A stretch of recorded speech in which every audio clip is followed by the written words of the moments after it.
আসসালামু আলাইকুম প্রিয় ভাইরা, কেমন আছেন? আশা করি ভালো আছেন এবং সুস্থ আছেন। দেশ ও দেশের বাইরে যে যেখান থেকে আমার এই ভিডিওটি দেখতেছেন অবশ্যই আমার চ্যানেলটি সাবস্ক্রাইব করে দেবেন। প্রিয় ভাইরা, আজ 13ই মে 2025 ঢাকা ভিএফএস গ্লোবালের সর্বশেষ যে আপডেট তা আমি আপনাদের আজকে জানিয়ে দেব।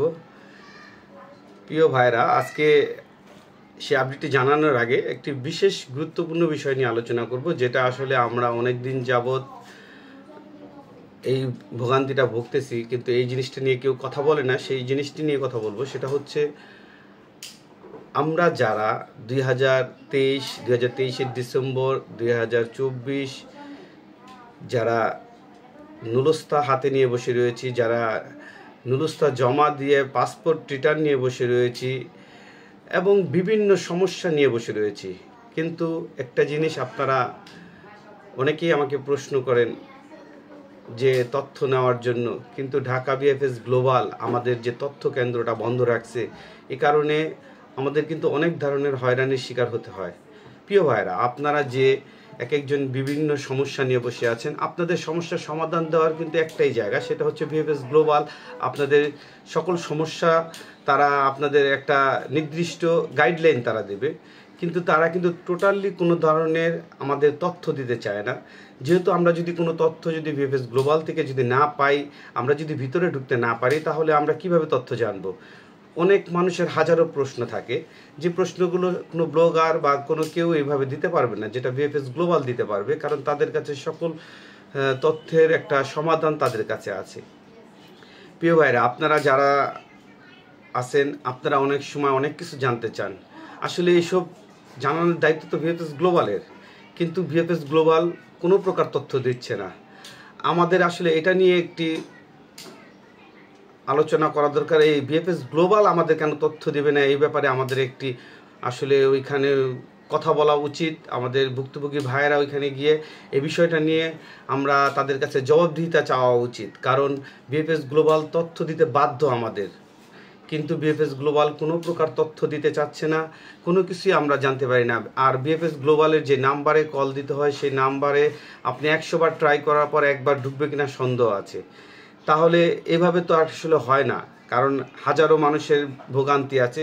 কেউ ফ্যামিলি ভিসা কি সমস্যার জন্য তারা আটকিয়ে রয়েছে, এগুলো সে জানতে পারতেছে না। কেউ ওয়ার্ক ভিসার অ্যাপয়েন্টমেন্ট কেন পাচ্ছে না, সেটা জানতে পারছে না। অনেক মানুষের মালিক পেপুত্রের থেকে সকল ডকুমেন্টস ক্লিয়ার করে রেখেছে, অথচ সে জানে না যে ভিএফএস গ্লোবালে তার অ্যাপয়েন্টমেন্টের জন্য শিডিউল আসছে কিনা।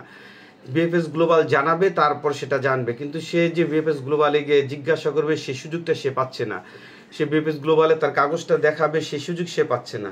অতএব আমাদের এই বিষয়টা নিয়ে একটি কাজ করা দরকার। সকলে আমার এই ভিডিওটা আপনারা যারা দেখতেছেন এবং যারা দেখবেন, অবশ্যই আপনারা এটা একটু বেশি বেশি শেয়ার করবেন, যাতে এই বিষয়টা নিয়ে সকল ব্লগার, সকল পেজ, সকল গ্রুপে এই বিষয়টা নিয়ে আলোচনা করা হয়।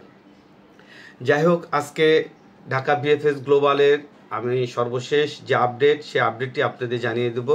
আজকে ঢাকা ভিএফএস গ্লোবাল থেকে 2025 সাল এবং 24 সালের প্রায় 30 থেকে 35 প্লাস আজকে জমা দিয়েছে। জমার পরিমাণটা একটু কম অন্য অন্য দিনের তুলনায়। প্রিয় ভাইরা, আপনারা যারা 2025 সালে ওয়েব ফর্মের মাধ্যমে জমা দিচ্ছেন, ইনশাল্লাহ আপনাদের ভিসা 100% হয়ে যাবে, এতে কোনো সন্দেহ নেই।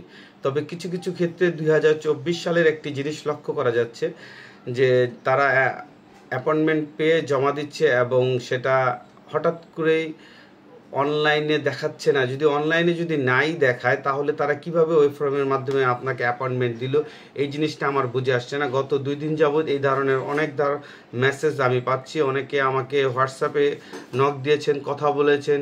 আসলে এই সুরাটা আমি নিজেও জানি না, কেন আপনারা অ্যাপয়েন্টমেন্ট ডেট পেয়ে আপনাদের পেপারস অনলাইনে ভ্যালিড দেখাচ্ছে না, এবং তারা আপনাদের পাসপোর্টটি উইথড্র করার জন্য বলছে। কারণ উইথড্র আপনি তখন করবেন যখন আপনি প্রত্যাহার করে নেবেন নিজের থেকে, কিন্তু আপনি তো প্রত্যাহার করতে চাচ্ছেন না।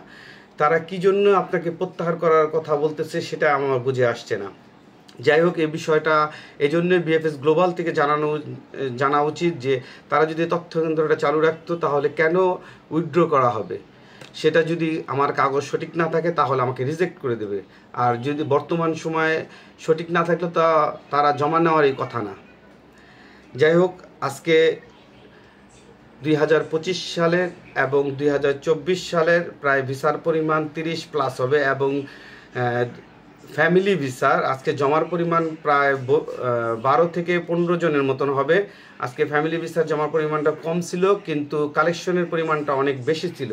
কালেকশনের পরিমাণ প্রায় 30 থেকে 40-এর অধিক হবে এবং ওয়ার্ক ফ্যামিলি সব মিলে প্রায় আজকে 70+ কালেকশন হবে।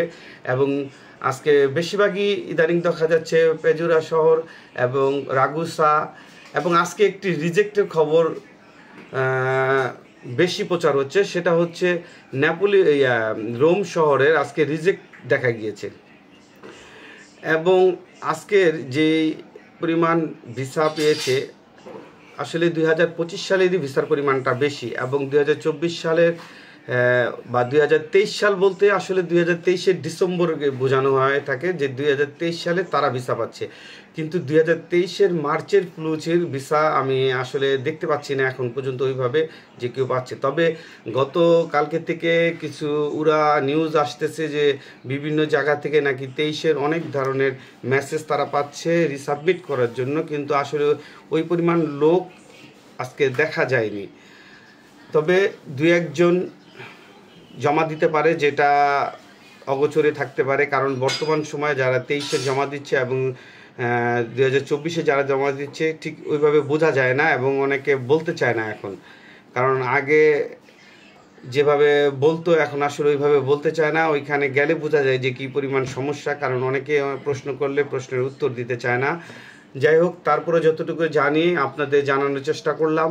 এবং আজকে স্টুডেন্ট ভিসাও পেয়েছে 2টা এবং রিজেক্টও আছে প্রায় 7-8টা, যেগুলো ট্যুরিস্ট এবং স্টুডেন্ট।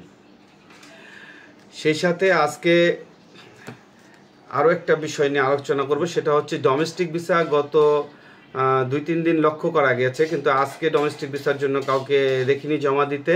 তবে আজকে রিসাবমিট ছিল মাত্র 3 জন না 4 জনের মতন। এবং আজকের ভিসার পরিমাণ তো বললামই আপনাদের। যাই হোক, আজকের আর এছাড়া আমার কাছে তেমন কোনো আপডেট নেই। আরেকটি বিষয় হচ্ছে, আপনারা ফ্যামিলি ভিসা আমাকে অনেক সময় জিজ্ঞাসা করেন যে কোন মাসের কত তারিখে, আসলে কোন মাস তারিখগুলো বলা যায় না, কিন্তু মাস মাঝে মাঝে 2-1 জনের যেটা বলে সেটা আমি আপনাদের উল্লেখ করে দিই, কিন্তু ওইভাবে ডেটটা বলে না যে আমি আপনাদের যে ডেটটা উল্লেখ করে বলবো সেটা আসলে বলা সম্ভব না।